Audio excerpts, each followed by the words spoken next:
So, Lily, can you tell us a little bit about the story walk that you created for the woods for your community?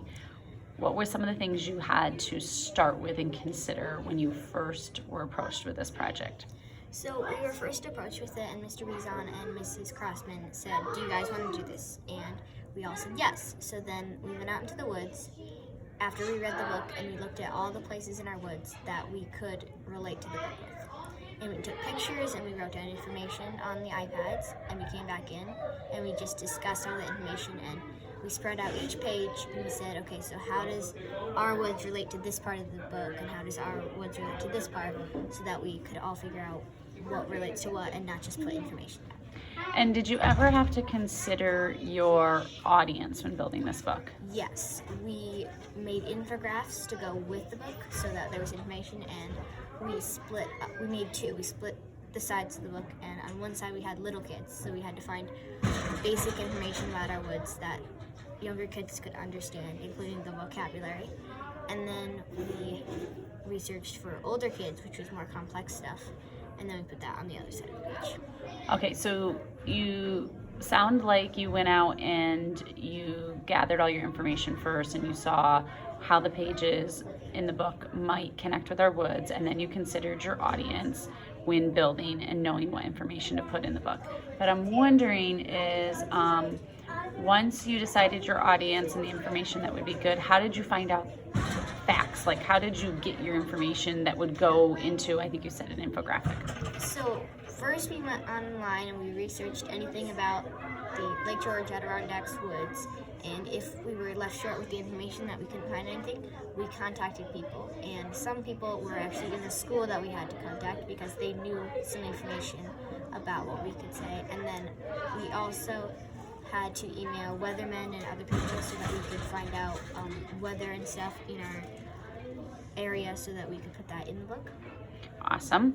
And so after you gathered all of your information that would go into the story walk on your page of the story walk, how did you share that information with in the story walk? What did that look like when you gathered all your facts? What did you do with it, I guess? So first, after we got it all our information in, we typed it into Canva and made two little, I think they called them bookmarks on Canva.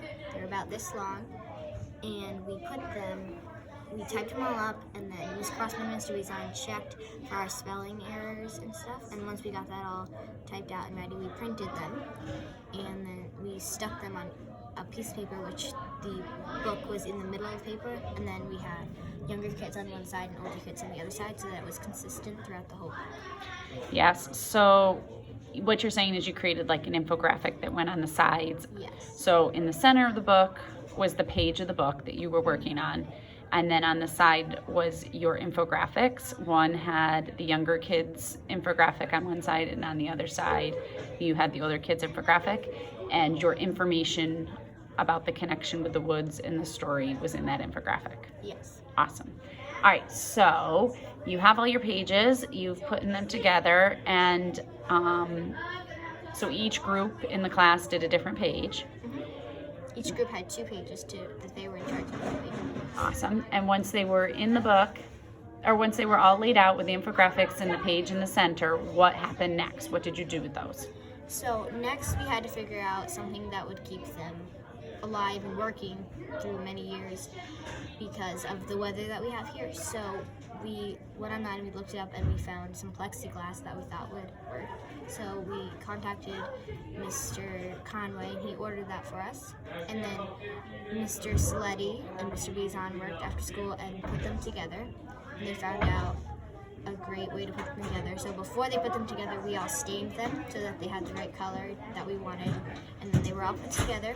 And then the end of the year came, so we had to wait till the next year, and then we contacted the custodians to ask them if they could put the studs in so that we could actually put up these books that we made. And then eventually, after we got it all put up, we went outside.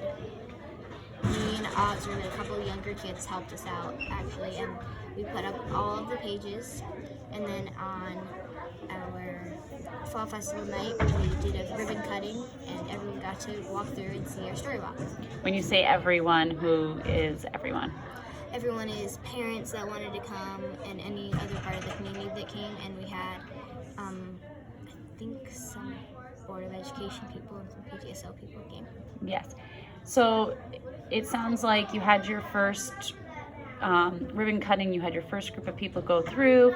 Since then, have you done any revisiting of the story walk and had to make any changes or think about any new challenges that maybe you weren't expecting now that it's kind of had a little bit of a life out in the woods? So yes, we have gone back and redid that. The plexiglass had a couple cracks in it, so water would seep into there every time it rained, and pine needles got stuck on the edges, so it kind of built up. So we had gone out there 3 or 4 times to just look at it and check it, and we realized we needed to make a change to them. And we were working a couple young scholars ago, and we planned out improvements we could make, care that needed to happen, and then anything we could do to weatherproof it. Mm-hmm. And then we worked out a Padlet, so anyone who did anything to help or had any other ideas wrote that down on there so that we could keep track of that. So what makes Padlet a nice tool for that? So it's shared with everybody, and you can just put information down. So it makes it an easy tool because you can just type and it's all down.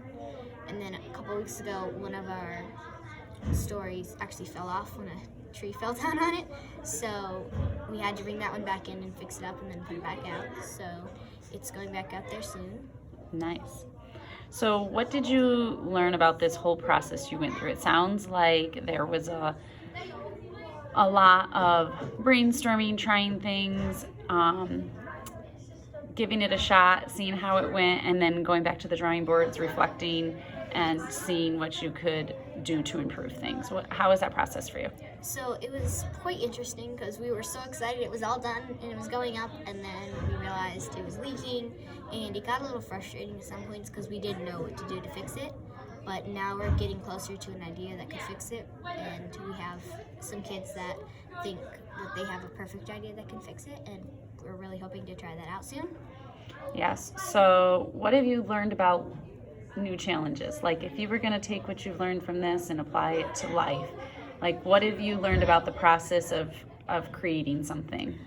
I think I've learned that if you're working in a group, you really have to work together and take everyone's ideas, because if we hadn't been working in groups and we had been doing this by ourselves, it would not have been as good, because the information just was passed on, and it could be like, well, this works, but this doesn't, and you could actually talk to the partner. Yeah.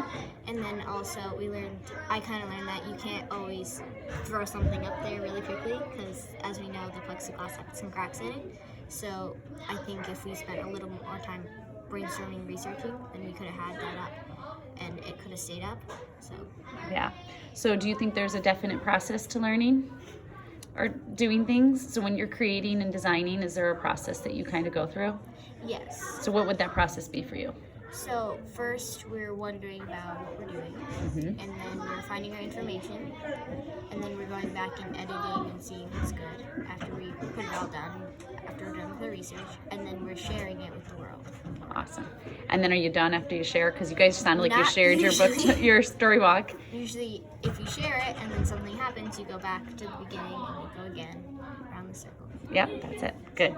Thanks, Lily.